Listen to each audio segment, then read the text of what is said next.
This live stream brought to you by the Excelsior Citizen and these generous sponsors. Our Excelsior Springs Hospital, where better care is right in your backyard.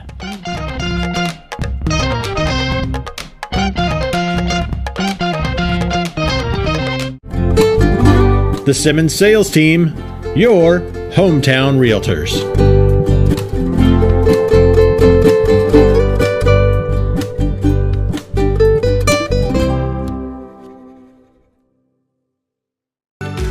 Whether we're talking about our dedication to preventing and restoring power outages, our pursuit of safety, or providing the best member experience possible, we are relentless in serving our communities. Find out how you can advertise with Excelsior Springs' #1 community resource. Visit excelsiorcitizen.com today.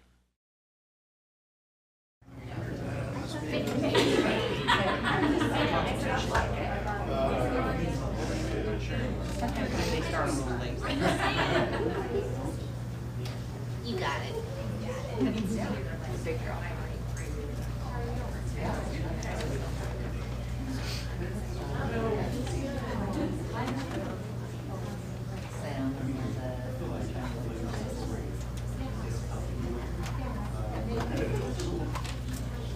I'll try to keep it.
Everywhere we go.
I've been on the board longer than anybody was at the trade. I have old too.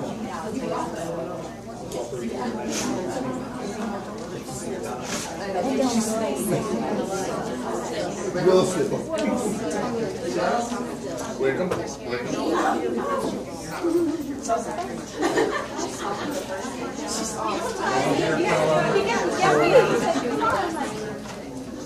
Yes, Your Honor.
All right, we're going to, sorry for the delay, we are going to get the meeting going, and I'm going to call the meeting to order and entertain a motion to adopt the agenda. So moved. First by Jill. Second. Second by Darren. All those in favor? That passes 6-0. This time, will you join me for the Pledge of Allegiance?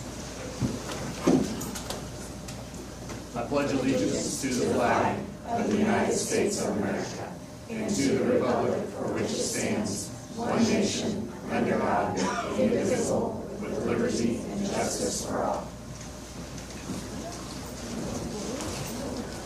Thank you. All right, first up is the early childhood data update. Dr. Andrews? I didn't see you in the crowd, so I was like, what? Good evening. My name is Dr. Katie Andreessen, and I am the principal of the Early Childhood Center. And before I give my report, I brought a few individuals with me. I would like to introduce Miss Allie Stock and Mrs. Nikki Allen, and one of our second-year preschoolers, Bella Coffey. And before I begin, they're going to tell you a little bit about the project that they're doing, and then Bella has a question for you.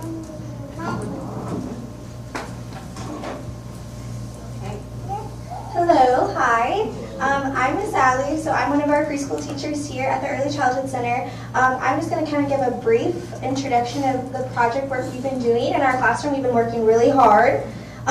So we use a method of teaching called Project Approach. So it's a way of teaching children how to explore, create, become curious, ask their own questions, and then investigate in different ways about real-life topics. So our real-life topic that we chose in our classroom was shoes.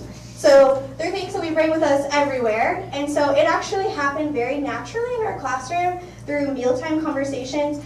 The kids were obsessed with their shoes, my shoes, Miss Nikki's shoes, Dr. Katie's shoes when she came in. They wanted to talk all about them. They were comparing and contrasting them, saying, oh, my shoes are like your shoes. They both have ties. Oh, my shoes are the same color of your shoes. And so we really were like, we're going to dive deep with this. So Miss Nikki and I started bringing in some interesting shoes together.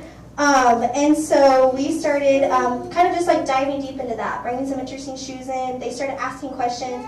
They wanted to know, like, what's this called on my shoe? It was like a Velcro strap. And so we really started diving deep into their questions. We started documenting what they wanted to know. And then we've explored different types of shoes, how shoes fasten, sizes of shoes. Experts have visited our classroom to talk about their interesting shoes. We've had people come in about roller skates. We've had dirt bike boots brought in. We've had somebody who brought in horseshoes, because not only do people wear shoes, animals wear shoes. We had Nurse Laney here in the district. She came in and she talked about her shoes. It's been very eye-opening about all the things about shoes. And so we've now moved on to, we've noticed letters on shoes and how different shoes have different brands and logos. So we have one of our scientific investigators here. This is Bella. And she has a question for you. So she has her clipboard. She already has her question written. And here's her pen. And she's going to go around and she's going to ask every single board member, got it? Here we go. A question about their shoes.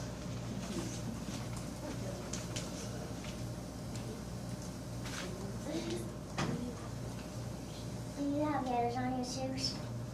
No. We use no letters. Okay, so check. No. Okay, ready? Go on over. This is Dr. Miller. Ready? Hi. Do you have letters on your shoes? I do. Yes, she does. Ready?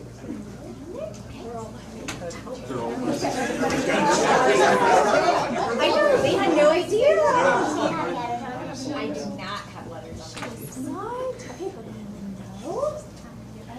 Do you want to get a picture of her, Mom? Do you have letters on your shoes? Yes, I do. He does. Yay. Okay. We've met before. Oh. Haven't we? Do Do you know you who I have letters on your shoes? am? No, but I have to get a picture of her mom. Okay? See? That was it. Okay, Here we go. do you have letters on your shoes? I don't. We have a lot of no's today, Bella. We're not used to this. Do you have letters on your shoes? I do have letters on my shoes. Awesome. Yay. Do you have letters on your I shoes? do. Do you have letters on your shoes? I do. Letters are gonna win, I think. Do you have letters on your shoes? Yes. Do you have letters on your shoes? No letters for me. We got every single one of them. Let's go, Bella. Good job. Now we need to look at our data. So Bella, can you count how many board members did not have letters on their shoes? 1, 2, 3, 4, 5. 5. Here we go. She's going to write a 5 on her paper so we can remember that later.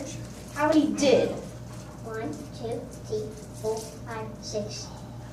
6. Okay, so 5 board members did not have letters on their shoes and 6 board members did. Which one has more? Yes. Yes. So more board members had letters on their shoes. Thank you guys so much. We're going to take this back to our family meeting and we're going to do some more investigating to add that to our project work. So thank you guys so much. Thank you, Bella.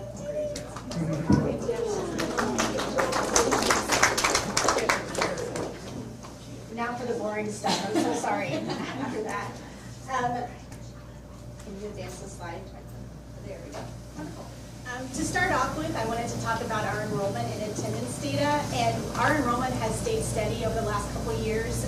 We've expanded, if you were here last year, from the beginning of my time here, we had 82 students in the early childhood program.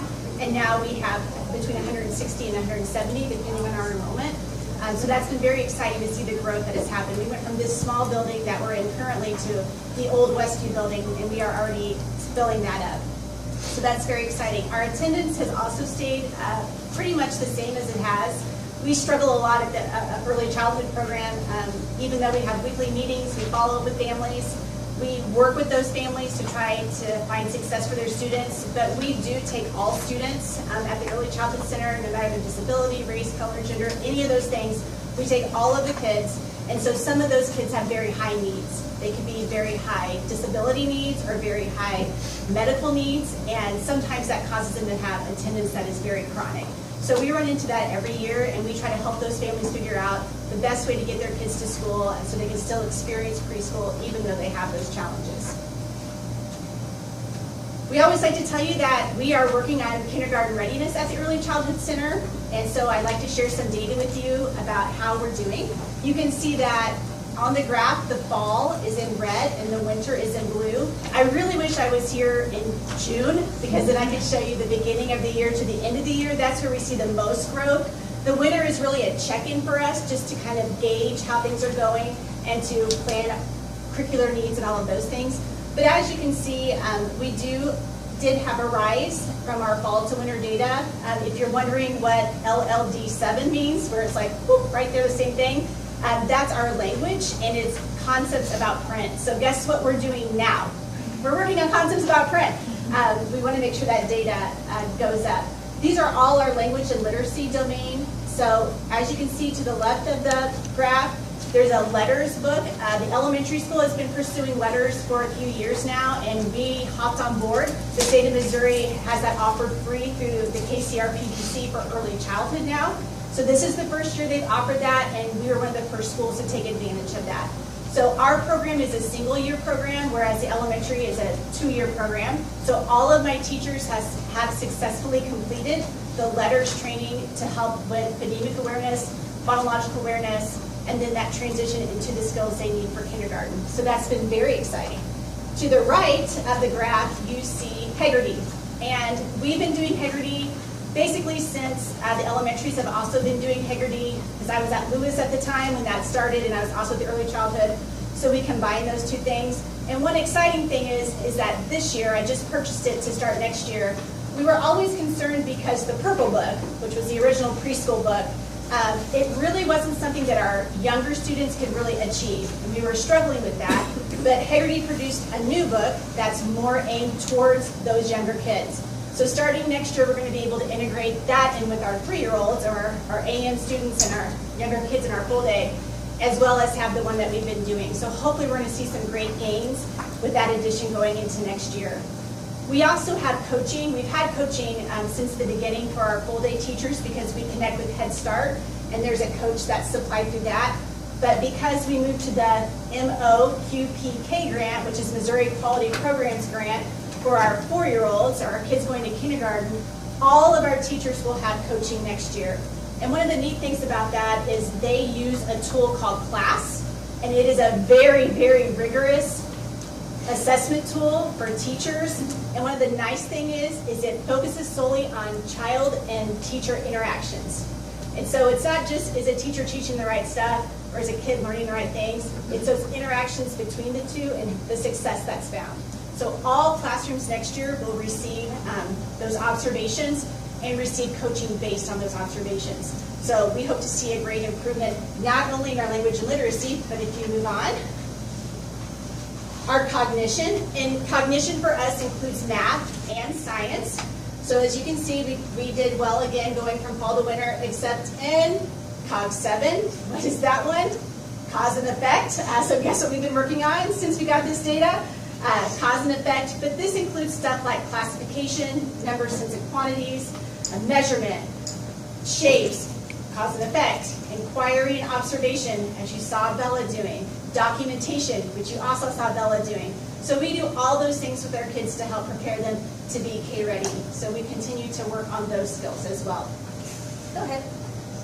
The last one I'm going to show you tonight, although we have a few more areas that we work on, is our social emotional growth. At the Early Childhood Center, this is our primary focus. A lot of times you think you want them to be reading and writing and doing all those things, which we do, but we really want them to lead with the social emotional skills to be successful when they get to kindergarten and beyond. So we work a lot on this particular part of our curriculum. And as you can see, we've done well with that as well until you get to the last one, which is SED 5, and that is the same as it was, and that is working with in play, which is what we do all the time.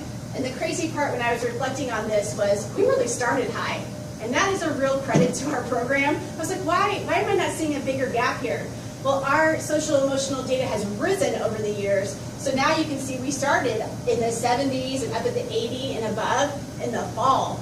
So the growth then doesn't always show as big of growth because we were already starting at a place that's higher. So still working on it, but wanted to share that.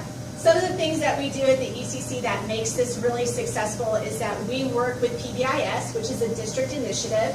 And not only do we do that, but we partner that with Conscious Discipline, which is a very solution problem-based way to look at behavior. And we have done a lot. So through the Clay County Children's Fund, we've had the funding to be able to work with Conscious Discipline directly and to have coaching through Conscious Discipline. We have sent people to trainings, the Conscious Discipline Institute. I was able to attend Elevate this year. We sent Ms. Allie, who was just here, and another teacher to Conscious Discipline for administrators or people in leadership roles. And we also had a lot of staff go to Vanishing Burnout, which is really focusing on how teachers can stay in the profession and not have the burnout. And I got to go to that, and it was really great to kind of hear those thoughts and what we can do to stay in the profession that we really love. So very thankful for the Clay County Children's Fund and to be able to do that in our building. I know you guys like to see comparison data, and we don't take the MAP test, but I wanted to throw some up there for you. So this is specific to Head Start because we get data for the whole grantee on Head Start. So as you can see in both the beginning of the year and middle of the year, We are above the rest of the grantee. We are really a model school for the Head Start grantee. They love coming, they come take videos of us. So we're really excited to continue to fall above the entire grantee and how we're doing. And that data is 3 and 4-year-olds. So it's a mix of kids. We have mixed groups when it comes to our full day classrooms. So just showing that we continue to work hard to be above the grantee level. The last couple of things, just talk a lot about our collaborative climate and culture. As far as our staff goes, we do a lot of stuff in the building. I've talked to Dr. Everett this year about a lot of things, and we're really unique because every one of our classrooms has 2 adults in it that work together all day, every day, with 3, 4, and 5-year-olds. So really looking into that and talking about how can we make that a situation that's successful for both those adults in the classroom. But our building level team, leadership team works really hard to do things for our staff, to make them feel excited about coming to work, to feel appreciated to come to work. So we work really hard to do that. I did want to say, when it comes to our staff, that we just had one of our paraprofessionals, Krista Hahn, who works in one of our full day classrooms as a paraprofessional. She just received a very high honor. She finished her CDA credential, which is a requirement for Head Start as a paraprofessional, and it's very difficult to achieve. You take 2 years to do it. You have to be assessed, observed, you have to have a portfolio. So I did want to say congratulations to her and that accomplishment. We're also lucky to have on staff from Cornerstones of Care through the Clay County Children's Fund, Sarah Ewing. She's at our building 5 days a week to help with mental health support. That's been a game changer for us, and I'm so excited that we hopefully can continue that partnership.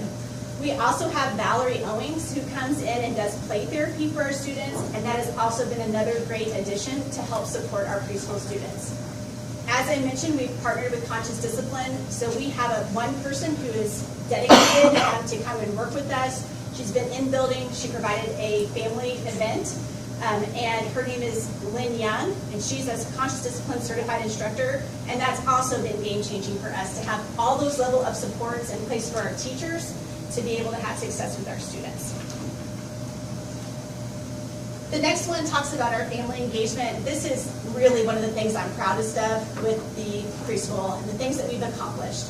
We have many, many family engagement events. And even though we shared with Lewis for a while, I think we were both doing our best to try to still get as many as possible. Now that they've moved on to their new beautiful building and we have our building back, we're going to be able to really amp that up again. But so far this year, outside of just we do it Ooey Gooey night, which is a big mess, but it's tons of fun. We just did a literacy night.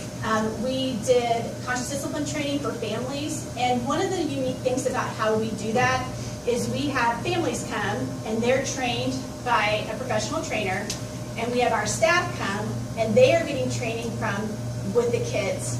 So the parents bring their children, the parents go get training, the kids go get training, and at the end, the last 10 minutes, we bring them back together and they share the things that they learned. So for example, one night we did like breathing and we did connection activities. They both talked about those in the training. At the end, they came together and they practiced those as a family.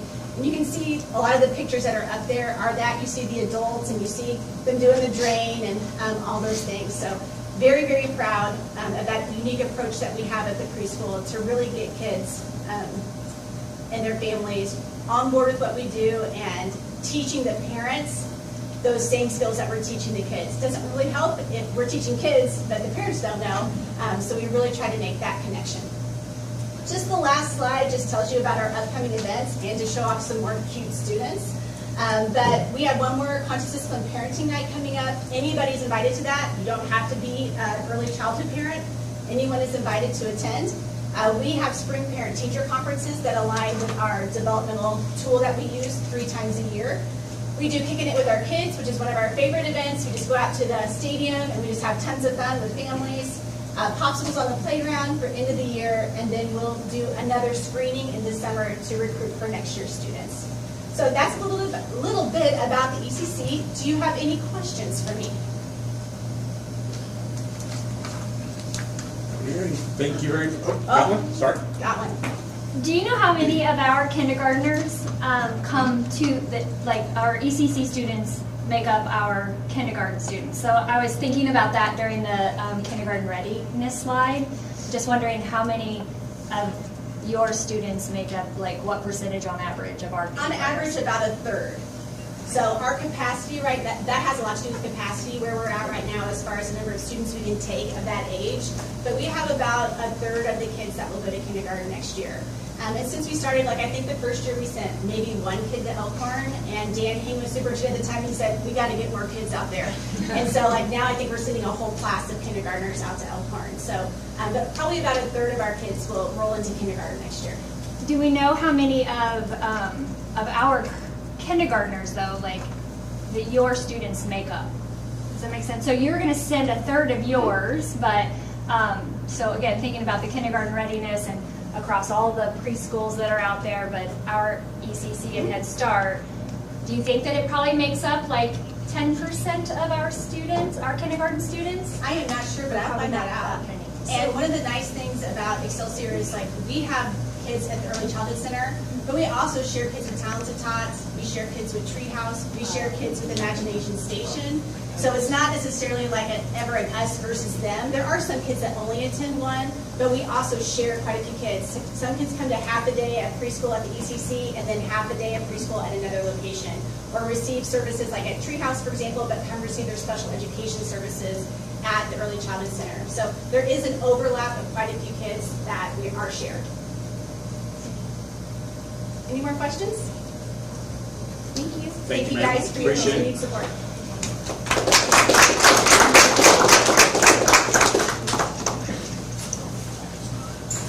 All right, next up, item C, I would entertain a motion to adopt the consent agenda.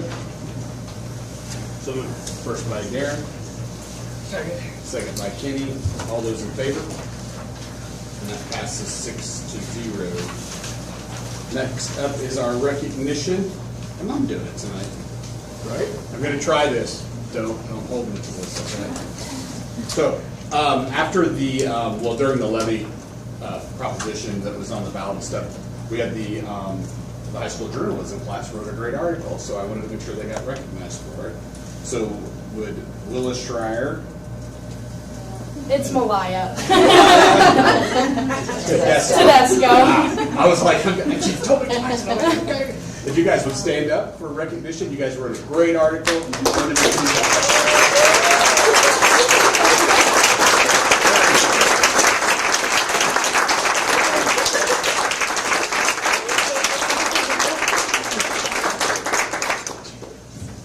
Thank you very much for writing it. Yes. We appreciate it greatly. Do we have the social media stats of how many times it was shared, liked, and engaged with? There was like 130 on one, guys. That is above my... There was a lot of comments. So. It was shared. I think I shared it 112 times. So at least that many times.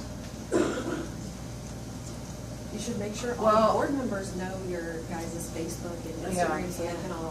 From our Facebook, it was shared 32 times. But like Friends of ESSD kind of cut and pasted it into theirs. So that was shared several times. So I don't know if we can really track down the exact number, but it was a lot. It was a lot. They were famous. Our class name is E-Town Outlook. E-Town is just kind of the name of Excelsior, and then Outlook. I don't know, we just kind of came up with our name. We have a broadcast group, we have a journalism group, which is what we're a part of, and then we have our podcast group.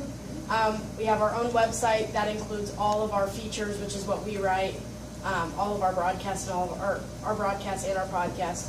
So you can look at that. We have an Instagram, we have a Facebook. E-Town Outlook is your Facebook page?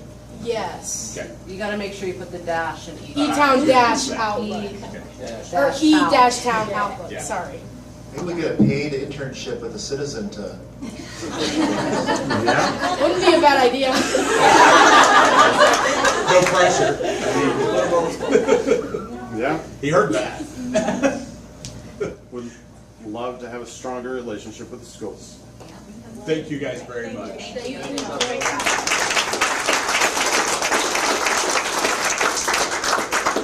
Now you get to watch a fine video. So, Next up is our MSBA delegate report. Darren. We got a great video. Oh, you don't have to leave it. I mean, it's you. Time now. Come on. They want Derek to eat. Oh, I don't know.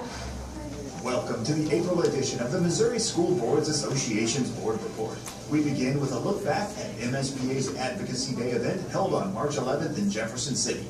Preparations for the event took place throughout January, February, and March. MSBA's spring virtual meeting and the Lunch and Learn webinars prepared school board members for their meetings with Next slide. Ranked as the most underrated bulb on my golf spot. Told you it was going to be a good video.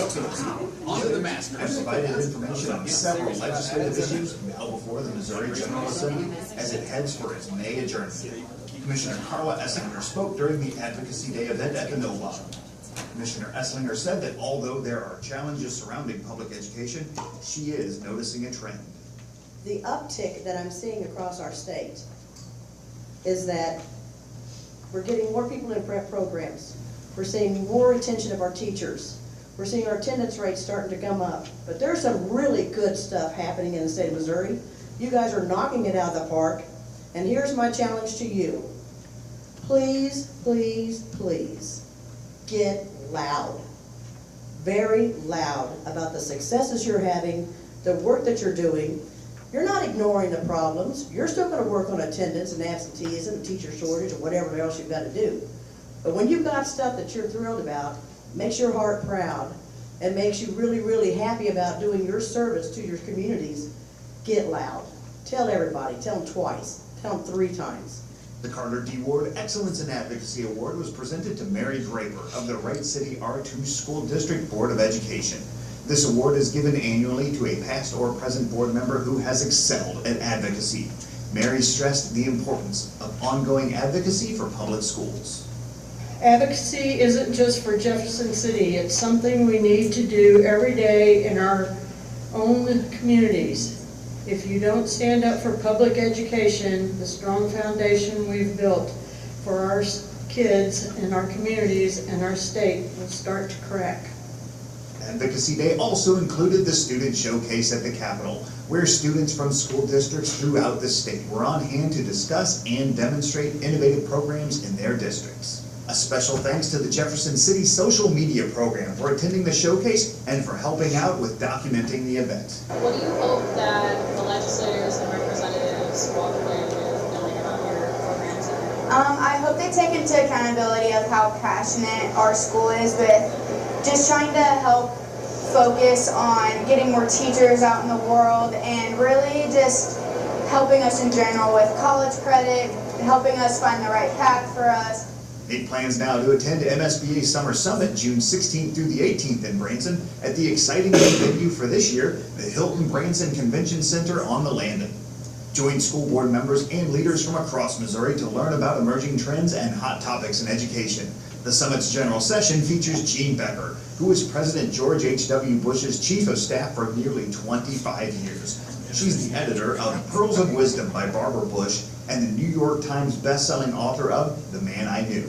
Her latest book is Character Matters and Other Life Lessons from George H.W. Bush. Also, be sure your board is represented at the June Delegate Assembly to be held in conjunction with the Summer Summit. Delegates will be electing state officers for the coming year at that meeting. Registration information for the Summer Summit is posted on the MSBA website. And last but certainly not least, if you were elected to your school board for the first time this month, welcome to school board service. Missouri law requires all school board members to receive 18.5 hours of training within their first 12 months of service. MSBA's new board member training fulfills this requirement and provides the foundation for becoming an effective board member. MSBA Director of Board Development, Lisa Nieder, says that although that sounds like a lot of training, the leadership development team has worked to make it as convenient as possible. The training is broken into 2 parts. For phase 1, you'll complete a series of online modules at your own pace on your own time.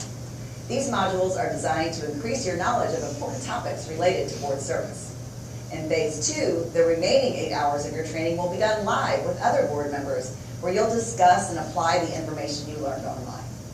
You have the choice to do this in person at locations around the state or virtually over Zoom.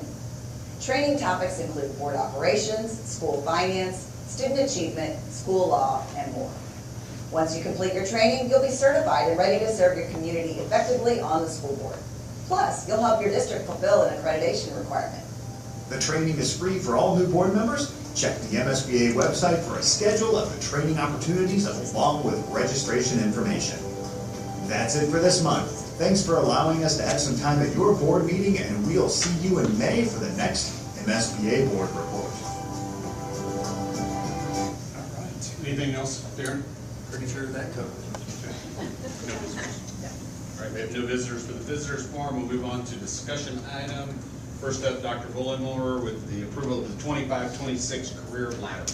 So if it pleases the board, I'd like to present the career ladder plan. So this is another one of those wonky things from DESE that we have to present and approve before the end of April so we can put our application into the state, but we actually don't have any data back from the staff that are completing this process or completing this plan.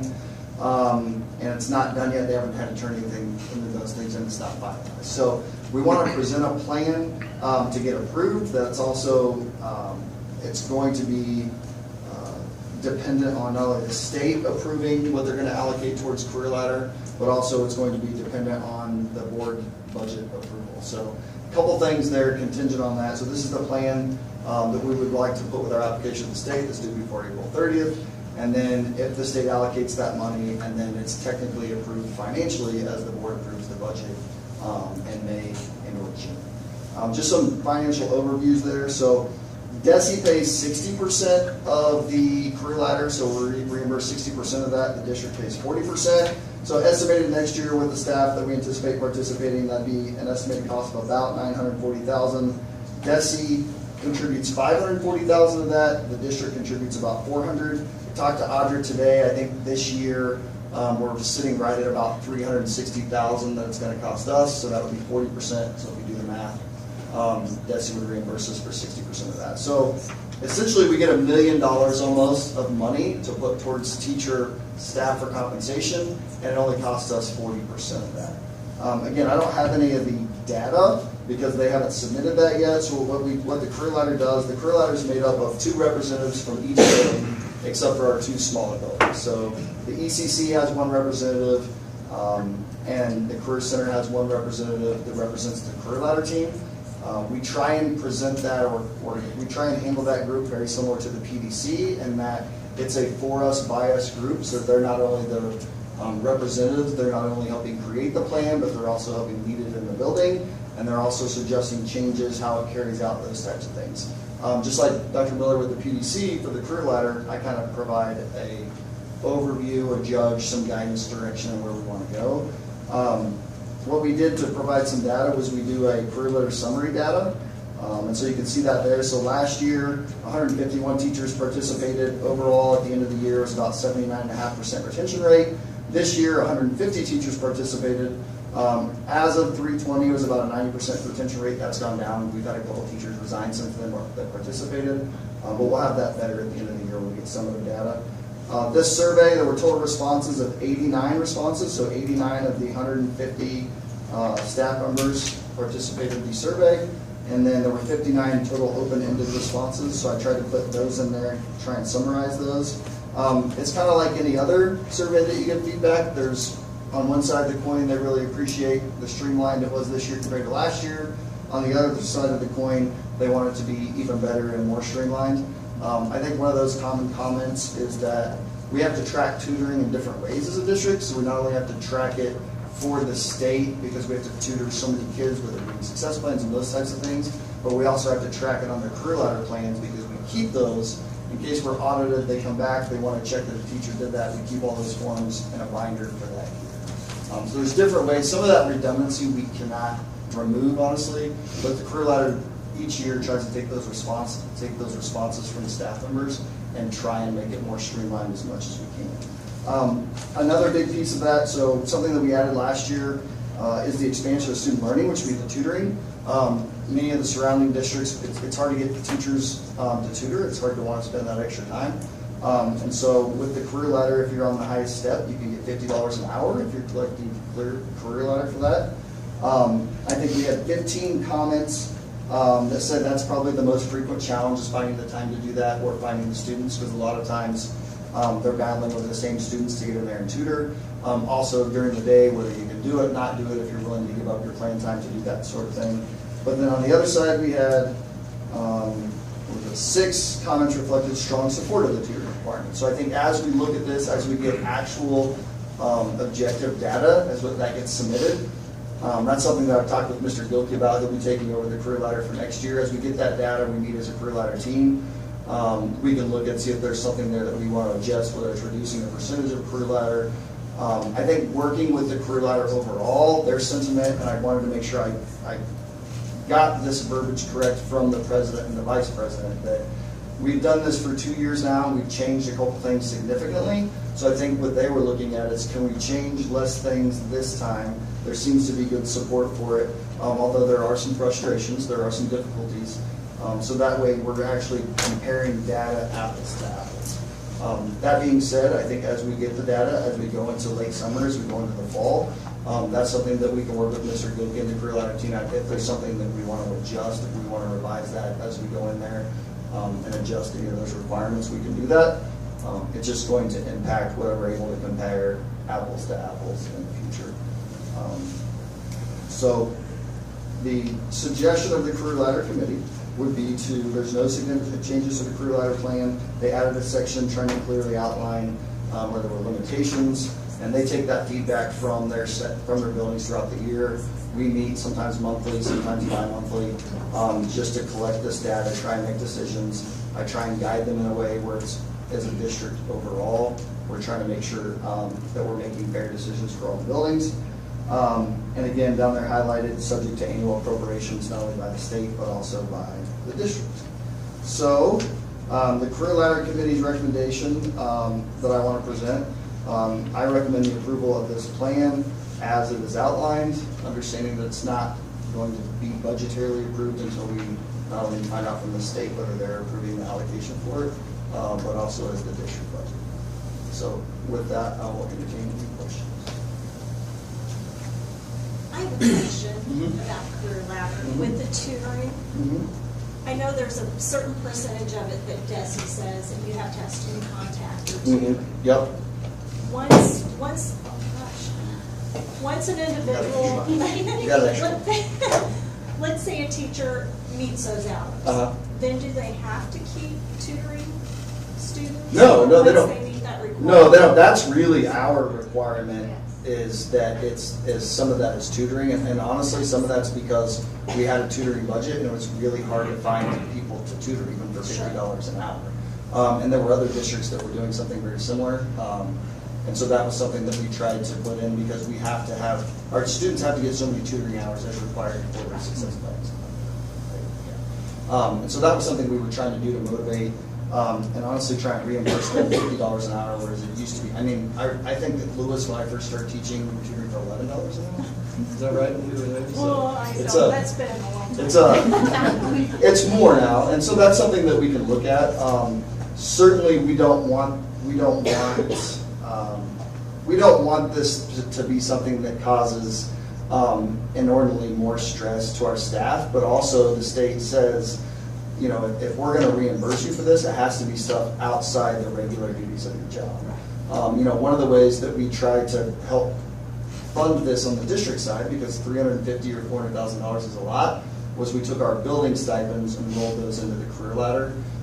So that was about $60,000 or $70,000, I think, that we rolled into that, along with our tutoring budget, which was I think about $30,000. And so that tries to help cover some of that, so it wasn't such a large expense at once. That's stuff that we could always look at taking out, but then you're adding another, you know, those stipends, you're adding those things back into the budget. So it's just something trying to manage, you know, how to best use the dollar that we get and also meet their expectations. We need that reimbursement. It's nice getting that 60%. Right, exactly. No, thank you for answering the question. Great. Any other questions? Well, I think that I just want to touch on what we've heard across the last couple of months from just the chatter. So there's a lot of burnout. There's a lot of people leaving for money. There's all the things, right? Like, we don't need to rehash what was already said in social media.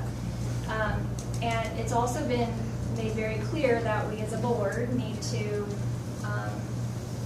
be brave and stand up for our staff and our students and be a voice for them whenever when things like this come up. And so some things that have been said about career ladder is the tutoring. That's a really big kind of sticking point, the 30% of it having to be tutoring, and that being very, very hard to get outside of the hours. And so can we look at, instead of like approving it as is, I understand that you need to prove, I've learned this today, that we have to approve it in order for them to submit it, but can we revisit what does and doesn't qualify for career ladder? I know that DESE has the requirements. I've done a lot of homework on it also, but can we lower some of the stipulations to make it easily to attain? Something that we've heard is other districts don't make it as hard to attain as Excelsior Springs does. And if we really are having trouble with funding and salaries and things, can we use this to help, but not at the expense of burning out our staff? Couple examples. Mark's ready to talk. Couple examples. When we have literacy night, why can't those count as minutes? You don't have to answer these. These are just things for us to consider. If you have a book study, you don't get minutes for reading the book. You only get minutes for the lesson of the book, but you have to prepare for the lesson. So you understand that. There's a lot of work-life balance issues. They've lost a lot of their plan time.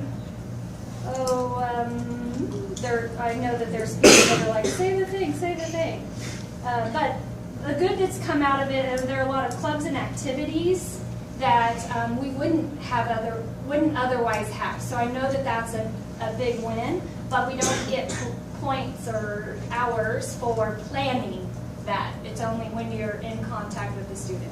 The map testing incentive, they're required to go to it, and they are with student contact, and those type of things are not counting. So can we just consider the things that we're making the teachers go to, literacy night, map testing incentives, things like that? Can we please consider those things to not make it as hard to attain, because they need this? Yeah, certainly. We can always look at those things. I think some of those things, the career ladder, they hear it as well as representatives, and they try and make some of those decisions, taking that input from their staff. I just talked with Mr. Gilkey today about looking at it, and the nice thing about now, people having to submit those, you can go through board docs of other districts and look at what their plans look like, and so you can kind of compare those. Some of those things that we look at that we adjust, similar to what you just spoke to, the state will tell us you only get hours for those if you're in the planning stage, not necessarily in the participation stage. So some of those, it's difficult, understanding that. So we can certainly look at all those things, trying to make sure that we're meeting those ends. I think a lot of times too, the teachers are doing the best they can to try and get the work-life balance. And if they are allowed to tutor within their plan time, sometimes they're giving up their own plan time to do that, and that is a reciprocating cycle that hurts as well. And so I think is there other opportunities, whether it's outside the day or lowering that percentage, those are certainly things that we can look at while also understanding what we have to do and what we can't do with the state. Can you bring the final plan back to us to see? Yeah, anything that we would revise, we would have to bring to the board for approval, and then we would have to resubmit it or email it to the state to go through that. So if we have to approve it today from a timing perspective, as it is, we can request that it comes back around once you guys settle on the logistics of finalizing what you're going to give to the teachers. Yeah, so right now this would be the plan, but we can certainly look at it and look at revisions that we want to make, especially once we get that actual data, like knowing what hours, like we have to submit all that to the state, and the final, like summative, they'll send a form and we have to fill out this many teachers participated, they sent, so we actually get objective data when we get that, and then we can kind of use that to try and adjust the plan if we need to. Work with Mr. Gilkey and work with the group if we need to look at other districts and what they're doing with their hours and not doing with their hours, to see if there's anything that we need to adjust. Because we want it to be something, if we're spending this much money on it, we do want it to be something, A, that meets the standards that the state sets, but also B, that the teachers are being able to utilize because it's something we're putting a lot of funds towards. So, yeah, certainly. Any other questions? Would it have to go back to the state if you changed it? You'd have to send it back to the state? Yeah, I think you submit it just as a revision is what you would do. If they weren't substantial changes, I don't know if it would be an issue. I can email the guy and find out what exactly they would want. But I know it happens. So, and a lot of times in the summer, like last summer, because of, I believe it was Senate Bill 727, the state changed stuff in there too. So it changed over the summer and in the fall. They said we didn't have to get it revised then, but that's when they changed. You could do stuff during the school day. Well, they just told us that in August. So sometimes they make those changes as well. So, but they're usually they are very assistant in trying to do this and what we can do, not do when we can do it, because they want districts to take advantage of it too. My big fear looking at the state budget is as they try and find money and the times that they're at, this is one of those things that would be top of the list to get cut. So something we have to keep in mind as we plan these things is if we're going to reimburse teachers for doing all of these things and then it gets cut, what do we do? We're not having anyone doing those things anymore. How do we make up that $540,000? So that's something we have to keep in the back of our mind too, is making sure that we are getting those things accomplished, but what happens if and when it goes away. So just always something to keep in the back of our minds. Teachers just go above and beyond outside of the day. Yeah, absolutely. And it's disheartening to know that they're required to do more beyond, and those minutes cannot count toward career ladder. Yeah, and a lot of times the state will tell us what they can and can't, but I agree with you. I agree, and I know that there are state stipulations, but we have to admit that we put some of the heart on it. We, as a district, put some of that heart on our teachers. There is some of it is self-inflicted because we're serving needs that we have to level up other things. I understand that, but we cannot blame everything on the state. There's some ownership that we have across our district, and some of those things today in the climate that we have, I think we need to just lift a little of that push because of some of our retention issues. Yeah, we can certainly look at that. Any other questions? Entertain a motion to approve the 25-26 career ladder plan. Can we make a motion to approve it with the knowing that it needs to come back around? Like with adjustments? I'm going to say no because if he makes any adjustments, it has to come back to us anyway, or changes. Are we confident that it's going to come back around? I'm confident it will. Okay. I'm going to say yes. Okay. So we have a first by Kaylin. Second by Darren. Any more discussion, questions? All right, all those in favor? And that passes 6-0. All right, next up is the EMS presentation and discussion. Mr. Fred Korn with EMS. We didn't get your walk-up music, Fred, sorry. Sorry, Fred.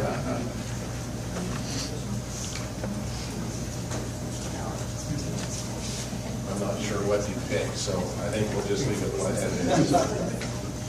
Thank you for allowing me to present tonight. Thank you for allowing Educational Management Solutions to work with Excelsior Springs School Districts. It's truly been a pleasure for us. And so we're... Hey, Fred, can you see if the microphone's on? We're having a hard time hearing you. Or you might have to hold it closer. Sorry about that. Hello? Is there a switch?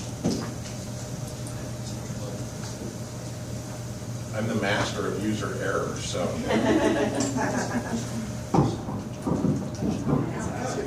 right. Is that better? Hello? You might have to hold it up. Hello?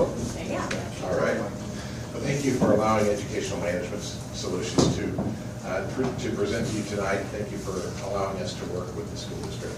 It truly was a pleasure. Everybody that we met with, that we worked with, that we talked with was very pleasant and very open, and it's obvious that there's a passion for our students, and so we really appreciate that. I'm happy to present our final outcomes for the market analysis that we did. Just kind of to lay groundwork, our goal is always in these studies to provide up-to-date, accurate, legally compliant, useful data, and then allow the school system to utilize that in whatever ways is necessary and the budget would allow. Next. Criteria for success is always effective planning. And again, our staff was very well taken care of. All of the data that we asked for was provided in a very timely manner. Collaboration, timings, everything works super well.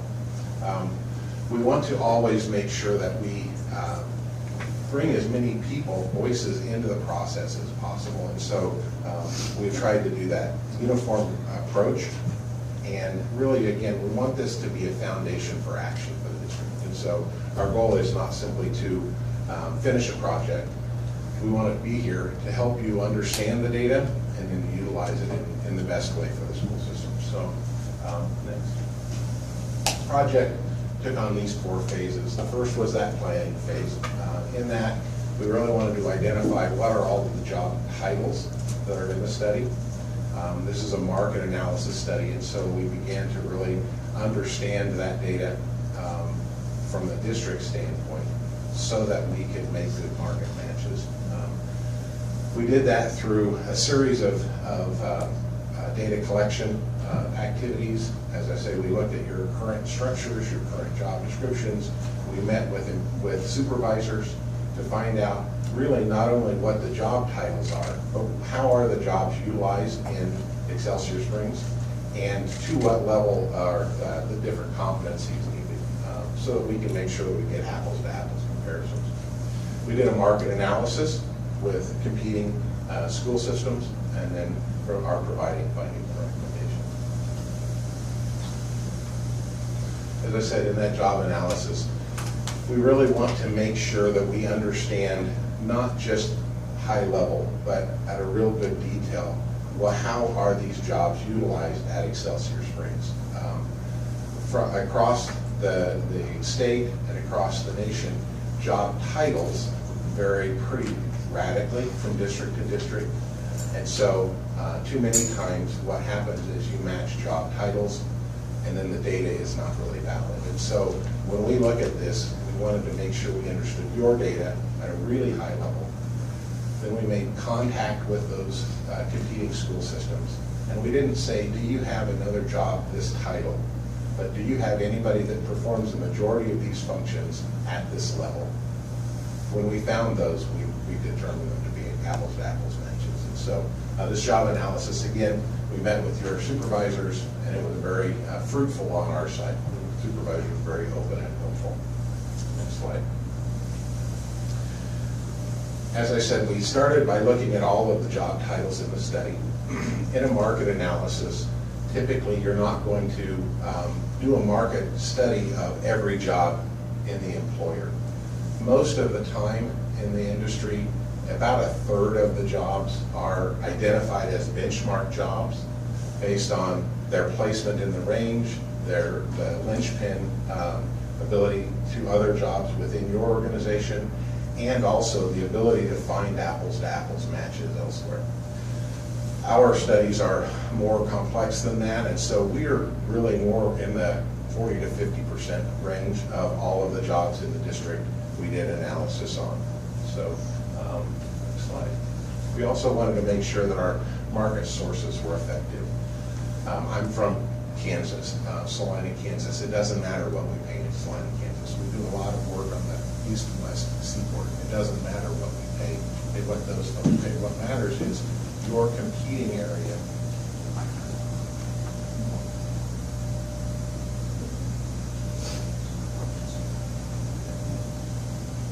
Doing great, right? I'm just an energy drain. Sucking energy out. Nothing like a good market study done. You just keep it going. I've been called a lot of things. Quiet is not ever one of them. So if you can hear me, I'll keep going. So as we look at the the benchmarks, we really wanted to say, who do you compete with for good employees in your classified, certificated, and administrative areas? And so we look primarily at geographic size, type, but really it's, if you're within a drive, you're a competitor. And so, if you want to, can't go to the next slide. I'm just a troublemaker. That's what my wife said. Get that. These were the school systems that were identified as market matches. Sometimes there's discussion around should we go outside of the school market, and what we found is really that two things. First of all, in many outside school employers, the jobs are not apples to apples jobs, and so they really are not competing doing the same things at the same level. In addition to that, what we found in the Kansas City and just recently in the St. Louis area is that when we have done both school and non-school markets, they really mirror each other. The schools have to compete. And so for like jobs, the schools are competing. And so we really, the vast majority of our studies are studies out of school systems. Many of these school systems are larger than you, and we understand that. The reality of it, though, is that you're competing for people, and candidates don't care what your budgets are. And so we need to get this data and then allow you to understand it as you're building forward. Next slide, please. So we've broken this data into classified staff or support staff, certificated staff, and administrative. And this is hard to read on the screen, but this is what I always call our show your work document. A lot of times when we provide summary findings, people will say, well, yeah, but how did you get that summary data? And this really provides that detailed data. So it's going to show each of the job titles that was identified as a benchmark job. It's going to show the Excelsior Springs data, what the job title is, the starting wage, and we've got the 15th step here. The reason for that, even though your steps are more than that, obviously. Sure, thank you. Across your competing area, there are lots of different salary schedules with different numbers of steps. And so it really doesn't provide analytical data to say what is your maximum step with their maximum step. And so what we did was we reached out as far, we started with step one, and we reached out as far as we could say everybody has at least 15 steps. So that was the motive around that, is simply to provide analytical data for that first 15. If you go back, sorry, you're good. So again, how to read this, you've got the Excelsior Springs data across the top, minimum 15 step. And then each of the competing school districts where we found an apples to apples match. So if you were to look at this in detail, you might say, well, why do some jobs have more competing school systems and some have less? Because we didn't find apples to apples matches in those jobs. So you can look through, you can see their starting wage, their 15th step, and then to the right are the comparative analysis. Then also at the bottom, you have other organization average and median. For analysis, we typically would recommend using the median over the average. The average can be swayed by one or two aberrantly high or low market sources, and so the median is that midpoint. That's the most stable of the numbers. So you can then compare your wage at the starting wage and 15th step with the median, and then to the right you can see the dollar amount deficit or over the market. Anytime that you are more than 5% below or above the market, we find it actionable. So if you're below the market, more than 5%, we would recommend that being an actionable job, and it's identified in pink. If you find a job that is highlighted in green, that's because it's more than 5% above the market. Okay? So I won't take time tonight unless you want to walk through each of these, but we want to have it to you, again, really for your ability to take a look at it, to really digest it, and to make it make sense to you. So we can kind of scroll through these a little bit. Unfortunately, what you'll find is a lot of red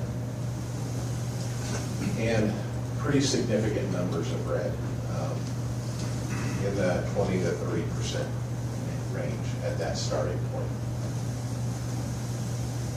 What we find is that in many cases you catch up over time, you begin to catch up over time. You don't fully catch up even by the 15th step. Again, every schedule structure is different, and so the percent difference from step to step is higher here than it is in the median. However, you start far enough below that you don't catch up. That 30-step schedule is something that you could look at if you wanted to.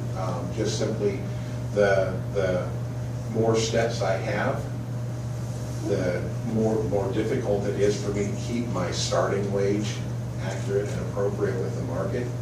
And what happens then is it kind of drags everybody down, that weight of the schedule you're on. So again, we can kind of walk through these. We also did a schedule analysis for your certificated schedule. The teachers are all paid on a schedule that's based on steps and longevity, or excuse me, steps and educational increment. Again, we used the same criterion in that red is the red highlight is more than 5% below. The green highlight is more than 5% above the market median. Again, you can see a lot of red. There is a little pocket of green at the bottom left. That's actually a good thing. More and more school districts are finding usefulness in pushing the numbers of steps at the bachelor's and bachelor's plus levels down, finding a place, a comfortable place for excellent teachers that don't get the additional education. I would also note that while there's a lot of red on this, it's a credit to the board and to the administration that the numbers, the percentages difference are much less, they're much closer to the market for your teachers than they are for your classified staff or your administrative staff. And so it's a tribute to you. Your teachers are your most important, most valuable asset. We also then did that schedule analysis the specific analysis for your administrative staff. And typically these are where you're the farthest behind the market. If you scroll down, we've got your site level, and then we've also got your district office.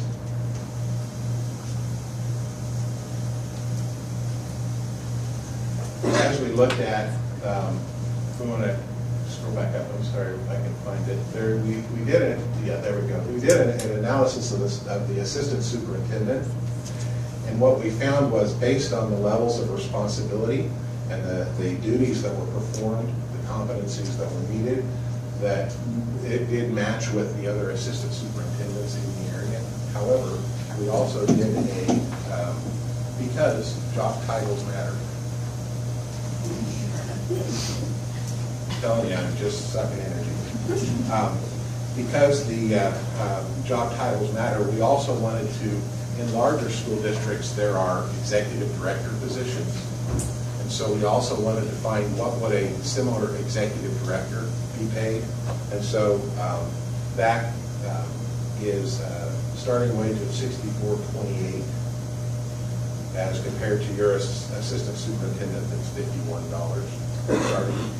And at the top, at that 15th step, it's $80.95 an hour versus your top, which is $69.14 an hour. So even at that executive director level, you're still below the market pretty dramatically.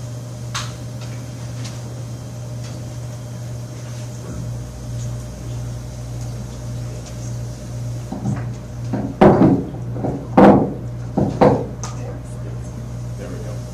So then we have this summary findings document, and it's designed to be a summary document to allow you to see in aggregate all of the data that we showed in detail in those earlier documents, all on one page.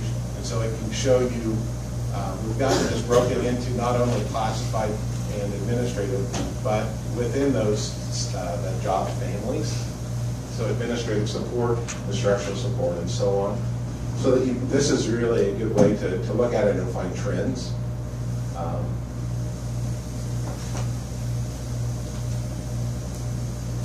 Then further broken down, further kind of a 1,000-foot view, we've identified the aggregate at the classified, certificated, and administrative level. And again, what you can see is the classified is starting wage around 20% behind, certificated about 9%, administrative about 27-28%. That's the data that was collected in the market analysis. We're happy to entertain any questions that you have. And again, like I say, our job is not to complete a study, it's to help you all. So any way that we can continue to do that, we want to. Any questions? Very good information, sir. Thank you. Thank We you. needed that. Fred, we appreciate it. It was a pleasure working with you. There's another phase to this that we can complete at some time that Fred's company does, and it comes in and just job descriptions, making sure our jobs align to what other jobs do. That would really be something that we would want to do to make substantial changes. I think what we can use this document for, we used it for a presentation to be able to try and pass the levy, but I think we can also use it to set goals as a board and as a district on where we want to be. I think this is more of a target, right? Because we know these are bigger districts than us. They're going to have larger budgets. They're going to have larger assessed valuations. But we can use it to say, hey, these are marks we're shooting for. We can set goals to try and get here as a district and as we do our strategic planning, those types of things. So it will be useful for us regardless of what happens with the levy, as we know where we're going, and it's a tool that we can adjust as we look at what we can do, how that compares to other districts. We just have to kind of complete that Excel tool. Yeah, and that phase two, where you to move in that direction, really turns the city inward. And so that what it allows us to do is really understand your jobs at a level where we can identify from a compensation standpoint, answer the question that probably none of you have ever asked. I know, or had asked to you. I was an HR administrator for a number of years, and I never had the question, well, why am I paid this and someone else paid that, right? When we look at people leaving employment with the school system and going somewhere else, they will say that I take a job for money, I leave a job for things other than money. And most of the time that burr in the saddle is a confusion around why am I paid what I'm paid internally. And so that internal equity is a separate study. It's super important. It also really provides the legal compliance to make sure that the system, I tell people you don't have to try to discriminate to lose a lawsuit. You just have to not have structures in place to be able to not have unintentional discrimination. So we'd be happy to continue to work with you anyway. Thank you. Sorry about the mic. That's okay. We'll work on it. All right. Thank you, sir. Any other questions? I don't think so. Thank you. Drive safe. Thank you. Thanks, Fred.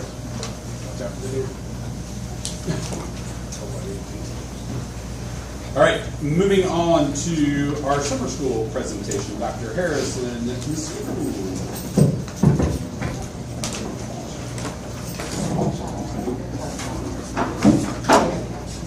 Good evening.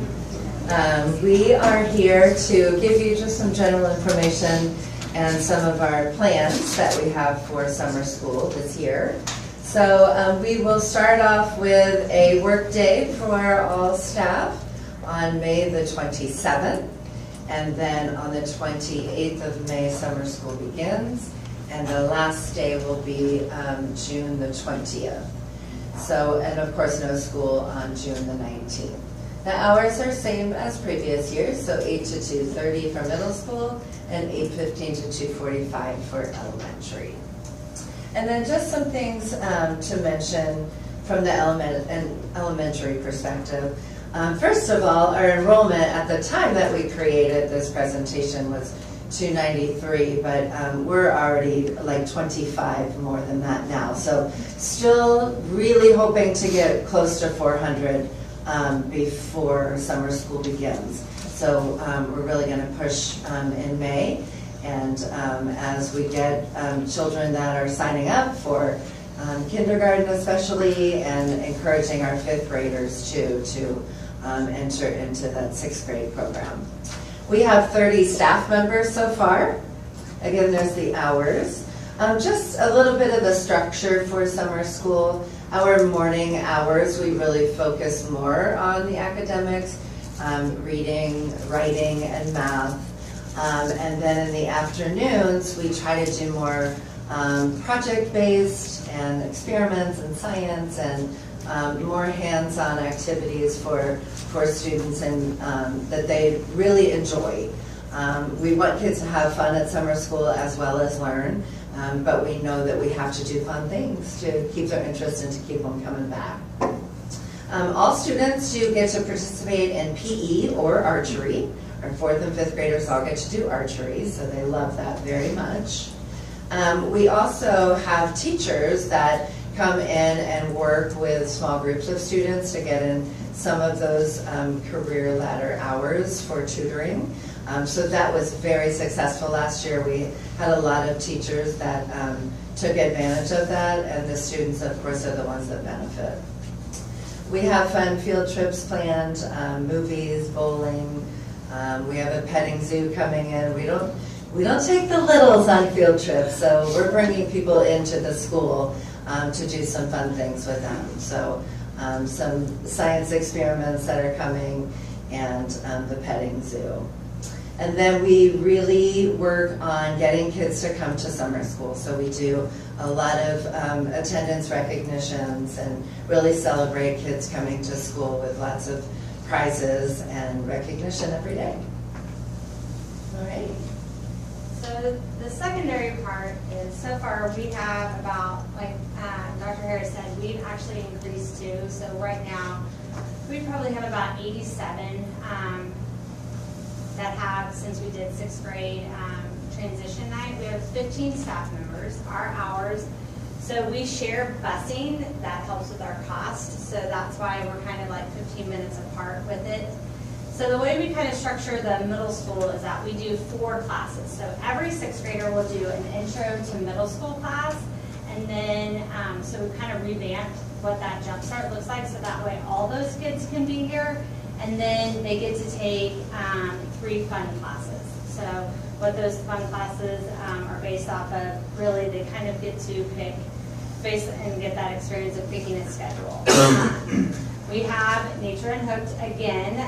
That's one of our biggest. That class is actually only 2 courses. So kind of Sweet talks a really great PE teacher to take some kids fishing and do some science things that he's really good at. So I'm excited that we still get to do that, which is really one of our most popular classes because those kids are literally outside every single day, and then they are at Smithville Lake or they're at Watkins Mill. So they take a field trip every day, all day. So they love it. So another thing we do, just like at the elementary, we do have fun field trips, but our field trips are kind of planned based on our encore classes. Well, I say encore, our fun classes. So our drama class will go to the Coterie Theater, and since we have kind of revamped our intro to 6th grade class, we're going to take them to Science City. We're going to partner with one of our science electives. We are going to take a trolley ride, and they're going to get to explore downtown and do some things down there. So we've kind of worked that out. So each section will get to do that. We want to do a Watkins Mill field trip. We want to do, tentatively, we have a reading and the movies course, so we want them to be able to do that too. So we kind of revamped our scope and sequence with that intro to middle school, and each week they're going to get to do something fun, and then they'll get to go with those other courses. So as far as high school, that's a little different. So Dr. Rebecca and I have been practicing, well, I've said practicing, but met quite a bit. And we've revamped with Dr. Miller a lot. So we are no longer going to, I should say no longer, we're not going to utilize launch as much. So to be a little bit more cost effective. We do collect the ADA on that, so we do make, money, but we also spend a lot of money, and that's, hard in this time. So we have times all over the place for high school. So health and personal finance, we are going to do that. We created our own platform based off what we've done with Launch, and those students will still get to do that, but it will be a 4-week course. It will still be virtual. We have some great teachers that are working on that, so they will start actually the 27th, but they will go a week after we are done with summer school because we have to count seat time and things. So they will be able to earn a half credit for both of those. Human performance, Coach Danneman last year kind of revamped that. We got to incorporate some middle school kids with that as well, and we offer 3 different sessions, and we kind of collaborated with all of our coaching staff, and we've met with Mr. Baker too now as our new AD, and we have kind of come together. So we have 2 coach points that you guys will see in your board memo that we're going to hire, but those kids will get to earn a quarter credit. But again, they will start the 27th, but they will go a week after summer school as well. And then on Friday. So if a kid misses a certain time section, they can make it up in another section. So it'll be offered 3 different times a day. So it's not, oh, I'm a football kid, I have to be here, or I'm a soccer kid, I have to be here. They can incorporate and get to do that because we really want to teach our kids how to weightlift and then incorporate that into the high school when they go into weightlifting into the school year. Another new opportunity that we're going to do this year that our teacher, Allie Newman, tonight, we kind of sweet talked. We would like to do a freshman's foundations, and hopefully even that, if it's very successful this year, we can incorporate that to be a little bit longer for next year. We have found that in the fall, our student council does a really nice job at the high school of having our kids start, but they come in August. So we kind of decided maybe they should come now because we have a lot of kids that do some credit recovery for the middle school, but they really need to understand what that looks like when it comes to transitioning into that high school. So we're going to do 3 days this year. We're going to kind of move that to the middle of June, and so they're going to go a Tuesday, a Wednesday, and then that Friday. So that Monday we're going to plan with them, and we're still going to incorporate some of our student council, some of those new student council members. We're not doing that as a credit, but it will just be incoming freshmen. So we're very excited to see what that kind of turns into. We are still going to offer our ACT prep course as well. That's been very successful. And then those kids that sign up, they get to have a free voucher and they get to take the ACT for free on that Saturday. So we will still offer that, and those kids do get a quarter credit for that too for high school. And then we will still offer credit recovery. Will go all the way actually through July, and we will do that through Launch. Next year, we're hopeful that we will have it on Canvas, our own, but we will see. So we keep shooting for it, but every year we're going to just keep revamping to make money to help us. So, do you guys have any questions for us? One of the questions we heard earlier was, how do you guys handle staffing when it comes to declining enrollment throughout summer school? So even if you start with, let's say, 400 on day 1, but you're only at 250 on the last day of summer school, how do you guys handle staffing intermittently throughout summer school, and how do you address that as class sizes may shrink? Yeah, that's a good question. Last year we didn't really experience that. We did not. We do, I feel like we do a pretty good job if we start out with kind of the bare minimum of what they look, and so their classes look very full. And then after day 1, we get together and we see what is our enrollment. And then after that first week, and each week, that's the kind of the purpose of having so many fun things and having field trips. We did not experience that last year. However, if we do, those teachers do know that it's in their obligation that they could be cut.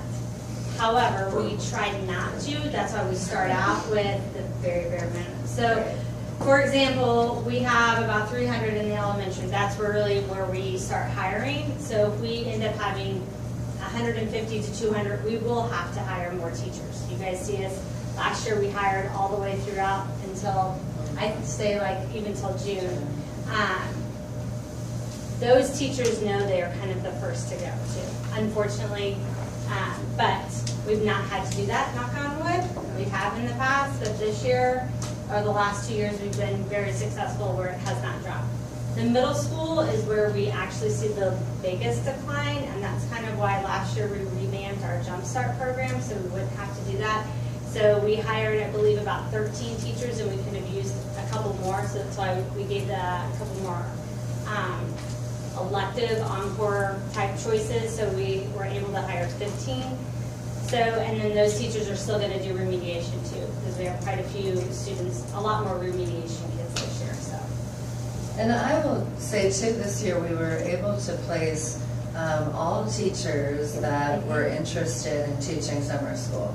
So there's one teacher on the wait list that is new to Excelsior Springs, but we were able to get everybody a position that was interested so far. So that's a great thing to have going for us. And right now our waiting list is more high school, and Dr. Bullimore and I are going to meet Friday and look at some budget things and see who and what we can do, because it just really, enrollment drives placement. So hopefully we'll able to add a couple more helpful hands at the high school level.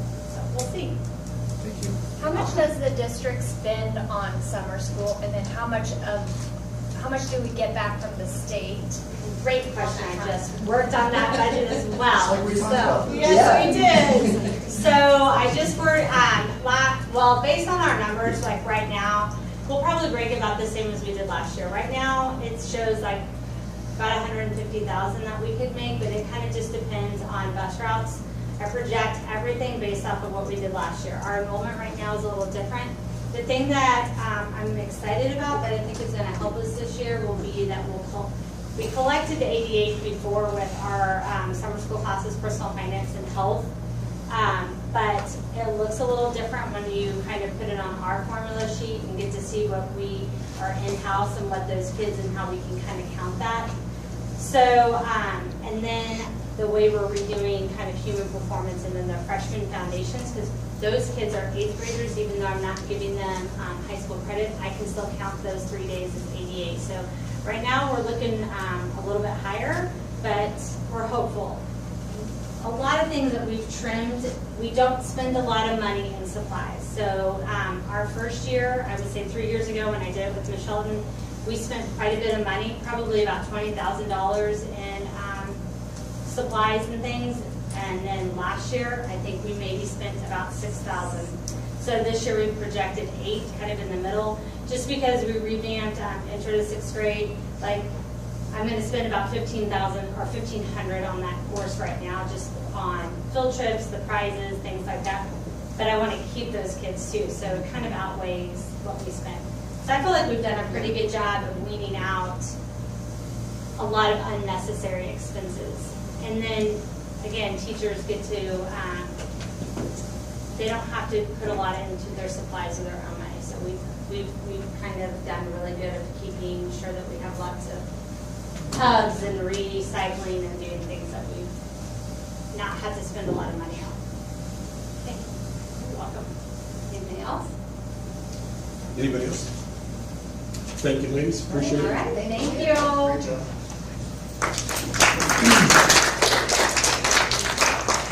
All right, next up is the superintendent's report. Dr. Collins.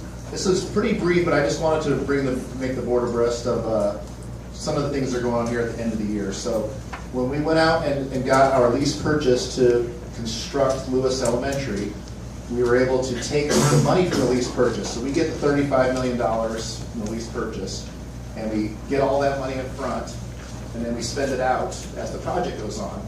But in the meantime, we invested that money. So that investment turned to over $1 million in interest that we earned, which is awesome, right?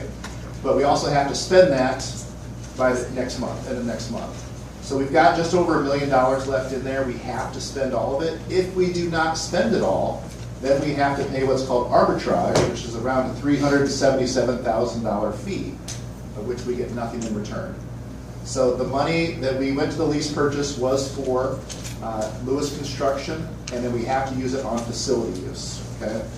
So some of the things that I'm proposing to do in this next month, this has to go quick because there's not a lot of time. We have to actually have it spent and the check sent to them before the 25th of next month. So we're looking at redoing the high school parking lot. That's around an $800,000 cost.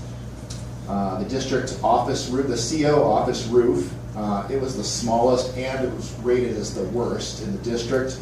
We couldn't afford to do a different building because it would have been too much. I don't have unlimited funds, so I'm just trying to spend this extra Lewis money. Interest money. Yes, so there's that $280,000 for the district office roof. We also had some lease agreements that we had previously entered into with Enterprise Rent-A-Car to lease some vehicles. We could actually purchase those and buy out of our lease, so we wouldn't have Enterprise lease anymore, and we could keep those 4 vehicles. I think that would be something that our current and future administration would like to see done. We've already purchased some cafeteria tables for Elkhorn. That's already done, so hopefully you don't have any heartache over that because they're being delivered. But they're the same cafeteria tables that we put into Cornerstone and to Lewis. We want to have the same equity and the same opportunities across all of our elementaries. Included with that is wall treatment. So if you know in Lewis we put that wall treatment on there so that when hands run down the walls they don't mess up the walls and the paint. We're going to add that same type of wall treatment to Elkhorn and Cornerstone. We've already accounted for the money it costs to purchase those, but the labor to actually install it, we're going to also include on this so that we can spend that down. That's kind of the idea of what we're doing. There might be a few other things get thrown into this too, but I'll give you a reason why. We may get a bid back on the parking lot and somebody comes in at $770, we take the low bid. I got $30,000 to make up, so guess what I'm doing? I'm going down on the district roof. Because I might come in at 3. Well, the district roof could come in more, true, but I also have some other things on here that I didn't put on the little smaller ticky-tack things, but at the end of the day, I want to do everything humanly possible to make sure that we don't pay a $377,000 bill and get nothing for it. I think that's a terrible use of public taxpayer dollars, and for us to be good stewards of that, we want to try to get the biggest bang for our buck from this lease purchase, and this list is inclusive of the types of things we want to get done in the next month, but it's going to move very fast. So the reason I wanted to present this tonight and talk to you about it is to see if you understood what we were trying to do, if you were okay with these types of things, or see if you had any questions that we could answer just so everybody knows. I just want everybody to be on the same page. I don't want to pay arbitrage. So. Yeah, arbitrage is terrible, so yes. Spend it, spend it, spend it. Any questions about any of that? That's all I have, Mr. President. Clarification, it has to go to facilities. It does. It has to go to facilities. I can't, I have to pay costs that are facility-based. So this one is actually a labor, the wall treatment is the labor of hanging it up, but it's subcontracted, so that's considered facility upgrades, even though it's the labor to do it. But yes. And vehicles are in that considered facility or capital? They're capital, correct. So I can use it in the capital form as well. Any questions? Yeah, have they checked into maybe seeing about the shows? Like this, file a claim. I know we've had hail damage. Yeah, we could, but that's not the issue. We don't have like damage that came from a storm. It's just the age issue, old age, and just water leaks. It's the one that hasn't been touched the longest, and it's also the least expensive. So I thought it was a great opportunity to get it, because otherwise it's hard to get to. I will give you an update on, actually I have 2 updates that this is coming off the cuff here, but I like to fly by the seat of my pants sometimes. We had remember a couple of years ago we had that fraud where somebody, we had that fraud. They actually found the person in Texas and arrested them, but they're out on bond. But Clay County Sheriff is working to see if they can actually have them extradited here some way. With the level of the bond, they don't think that they will. To be realistic, they probably won't, but they do have a warrant out for them, and they may have to pay the piper at some point. Will we see a penny from that? No, we won't. But that person might actually face justice. I thought that was kind of a great update. What was the other thing I was going to say? Remind me what that was about. I remember it happening. Right, there was a person acted as if they were one of our vendors and submitted a payment and received a payment for it. And then before it could be taken back, it had already been moved into crypto coin in Russia or somewhere, I don't know where, but. It's the same as Russia. Same, yeah, same thing, right? It's a little different, but. All right, that's it. Any other questions before we move on? All right, last item is rescheduling the June board meeting. Dr. Thomas? So this is something we do each year. We would ask the board to move it. Instead of having it on the second Tuesday of the month, we'd like to move it to the end of the month. It just gives us an easier time to know where we're going to end up financially, and what we'll try to do is we'll ask the board to amend the actuals on our budget so that we can finish everything up for our ASBR. And also, if we have any last-second budget issues, we could always address those too. But so we're taking a look at it now on June 24th, which I believe is the third Tuesday of the month or fourth Tuesday of the month. Does that work for everybody? Yes. All right, I move for a motion to approve the move to June board meeting to June 24th.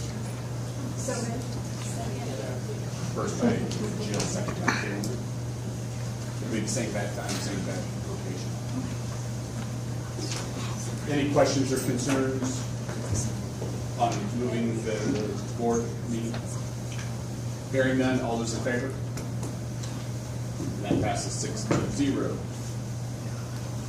There have to be a vote on the teachers. No. All right, I'm going to ask for a motion to adjourn here in a second for this part of the meeting, and then we're going to take a 5-minute break and then reconvene to set up the new board. Okay, so it's kind of crazy, but it's what it's got. So there'll be a 5-minute recess so Lisa can get everything switched over to the next board. So at this time, I'd entertain a motion to adjourn Sendai 2425. So moved. Second. Give it to Jill. First by Jill, second by Kaylin. This is a roll call vote. Tracy? Yes. Kenny? Yes. Jill? Yes. Kaylin? Yes. Darren? Yes. And myself, yes. It's the only time I use the hammer. Once a year, all you ever get. 5 minutes, come on back, about 8 to 10-ish. Come back. Yeah, you can't leave. Come back. Come back. Come back.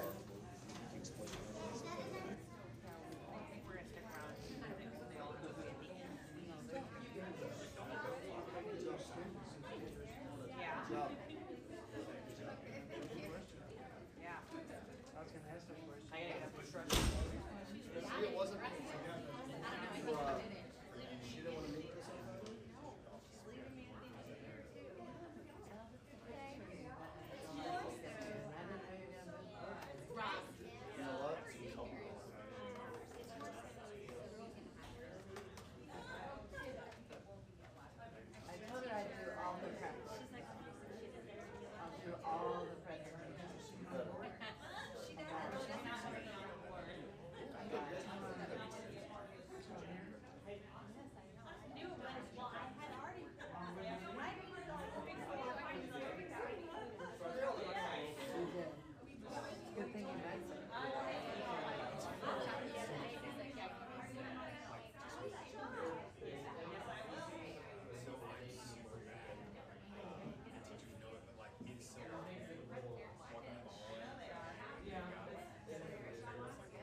Bye, guys. Bye, Brian. Bye, Miss Tadlock, or Miss Gould, I should say. Yes, thank you.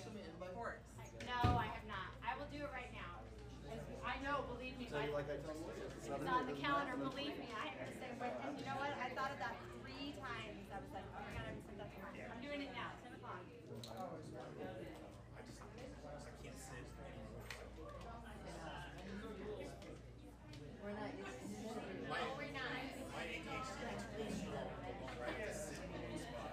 I don't think I told you, so when we were in DC, I had Schmidt's office maybe, and I sat down and I had the squeakiest chair, and I was like, oh, this is terrible. Because like I couldn't, so I was just thinking the whole time, like, don't move. This is so loud. It's like when I go to the kids' soccer. You are? I did not. If I'm sitting still. Yeah. So I gotta go everywhere. Face. Sort of speech I could speak it in front of you. You can give me like what you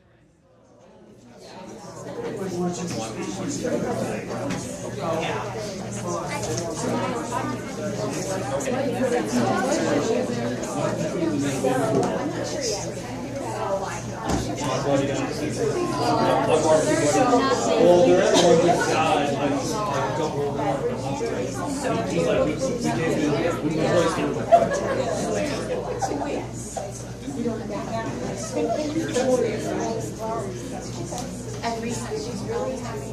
Only support. All right.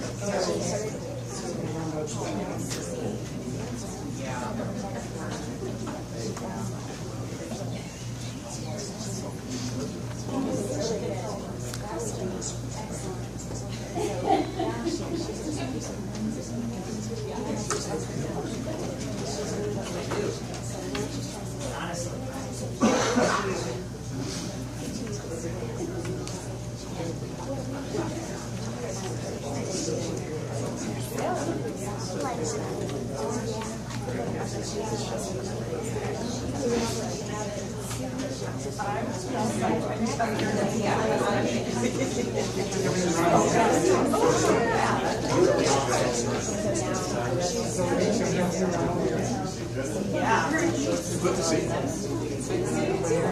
Good to be serious. It's good to be serious. It is good. I actually have my children tonight, so It worked out well for you. On live stream. Already might be able to hear.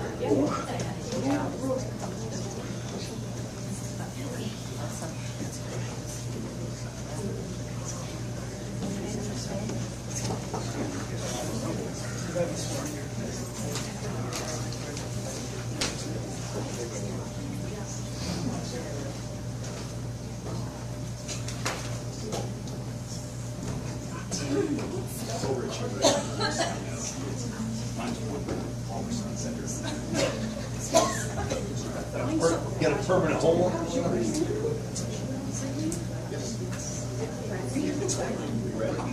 Okay, we're going to call this meeting to order. At this time, I'd ask for a motion to adopt the agenda number 2 for the evening. So moved. Darren had the motion. Trey had the second. Poor baby. There. The only time I get to do it, you're once a year. That's shocking. Yeah. All those in favor? And motion passes 6-0.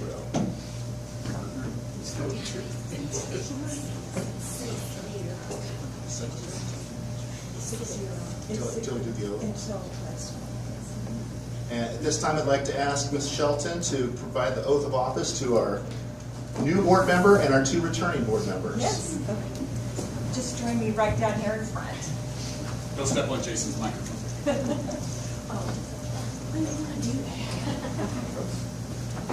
Where are we going? We'll just be right here. That way you guys can face the audience, if that's okay. No. Okay. Congratulations, first of all. I'm going to ask you to please raise your right hand and repeat after me the following. I do solemnly swear I do solemnly swear I will support the Constitution of the United States I will support the Constitution of the United States and the Constitution of the State of Missouri, and the Constitution of the State of Missouri, and I will faithfully and impartially discharge and I will faithfully and impartially discharge the duties of school director the duties of school director in and for the Excelsior Springs School District Number 40, in and for the Excelsior Springs School District Number 40, County of Clay, State of Missouri, County of Clay, State of Missouri, to the best of my ability, to the best of my ability, according to law. according to law. That's it.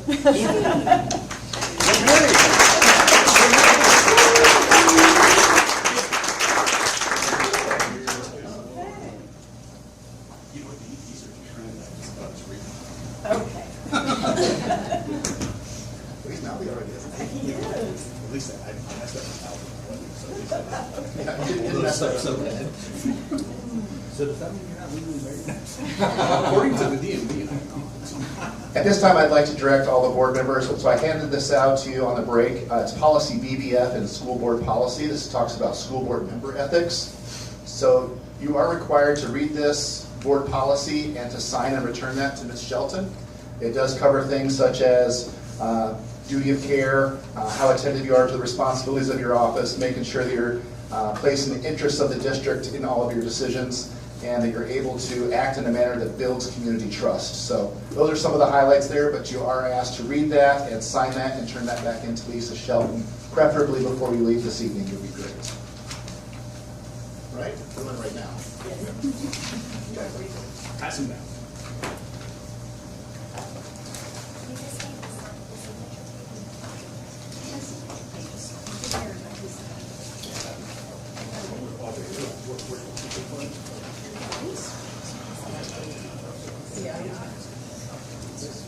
Okay, this time we're going to move forward to the election of officers. So I want to just talk quickly just about how this works. So if you have a nomination, all I need you to say is that I would like to nominate so-and-so.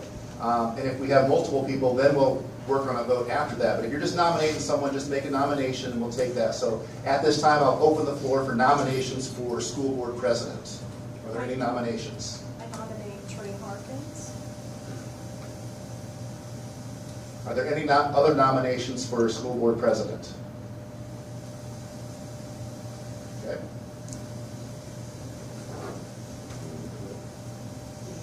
Okay, at this time, since Trey Harkins has been nominated, well, I thought there was a way you could do it without having some push unanimous, but, so, that's right. So, all those in favor of Trey Harkins as school? Yeah, you'd like to have a discussion? Yeah, what would you like to discuss? I just think it's important that we say to our community right now, if people feel that we shouldn't have elected or nominated Trey, Trey is the best person right now to lead our board. He absolutely, hands down, is, and like, Joe wouldn't have nominated him if that wasn't the case. And so while there is question out there as it relates to some of the social media chatter, we just need to say that we believe it wholeheartedly that he is the best person to lead our board right now. I second that. Okay, all those in favor of Trey Harkins as school president? That passes 7-0. At this time, I'd open up for vice president. Do we have a nomination to be vice president for the Board of Education? I nominate Jill Everett. Jill Everett is nominated.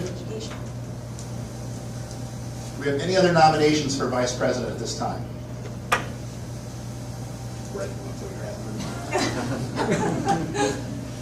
Seeing I'd ask that get a vote for Jill Everett to be vice president of the school board. All those in favor?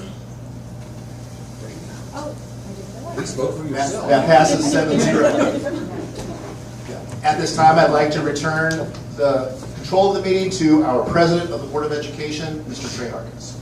All right. Next up is we need to elect our treasurer for next year. That is usually the person in charge of the budget, and since that person is going to retire in 2 months, maybe we need to look at doing the person that will see the budget through next year. So I would take nominations for treasurer of the Board of Education. I nominate Dr. Mark Ford. Any other nominations? Does he know that? Yeah, he knows that.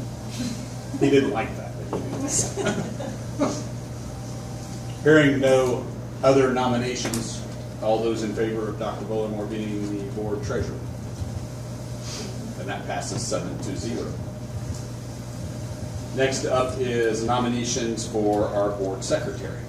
And just so you know, it is National School Board Secretary Day. Ms. Flowers is here.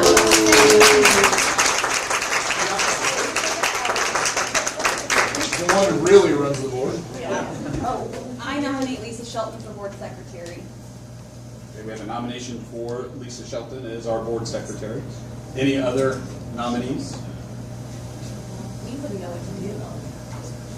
All right, hearing no other nominees, all those in favor of Lisa Shelton for our board secretary? And that passes 18-0. All right, next up is appointment of the MSBA delegate and alternate. Darren, would you like to do it again this year, or do you want to see if somebody else wants to do it? No, okay. Okay, so anybody else want to do it as an alternate? Because if not, I just get to close my eyes and spin in circles and point. Well, I'm gonna nominate Brett because I'm gonna tell you right now, this is what they do to every new person. They make him do it, I had to do it, Kenny had to do it. Alternate's not, so. You don't have to do anything at all. Just be there when he's not. And just say, roll the video, play the video. You ready to take that on? It's a big responsibility. All right. So MSBA delegate will remain Darren McCown, and the alternate will be Brett Jones. That's all of the officers and alternates. Anybody got anything else for the rest of the evening?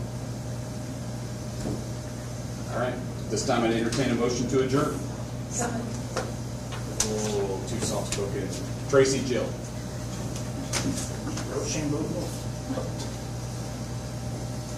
Jill. Did you get Jill? Yes. I see somebody's interrupting you, I know. I'm distracted over here. All those in favor of adjourning, show of hands. That passes 7-0. Hey, before we leave, since AG's gone, I asked her, I said, you should stay. They can come every month. We have 3 smiling faces in our audience every board meeting, from open to close. It would be nice to have all the smiling faces from the admin here every month, but we'll take you. And thank you, Katie, for staying all night.